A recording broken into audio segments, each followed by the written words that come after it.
আপনাকে যদি দমোহনা অঞ্চলের প্রধান করা হয়, আর যদি আপনি দমোহনা অঞ্চলের মানুষদেরকে ইনসাফ করে দিতে পারেন, যখন যেমন সরকার থেকে মাল আসবে, যার নামে আসবে তাদেরকে যদি দিয়ে দিতে পারেন, আপনার মধ্যে যদি ইনসাফ থাকে, শরীয়তের ইনসাফ, তাহলে রব্বুল আলামিন কাল কিয়ামতের মাঠে আপনার মতো মানুষটাকে সর্বপ্রথম ডাকবেন আর বলবেন তোমার জায়গা আছে আমার আরশের ছায়াতলে।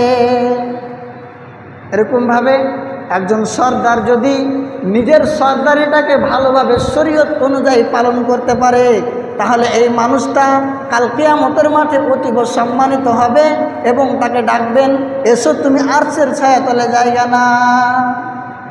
কজন নেতা পাওয়া যাবে দুনিয়াতে যারা জনগণের খিদমত করে, যারা জনগণকে তাদের হক বুঝিয়ে দেয়? কজন পাওয়া যাবে?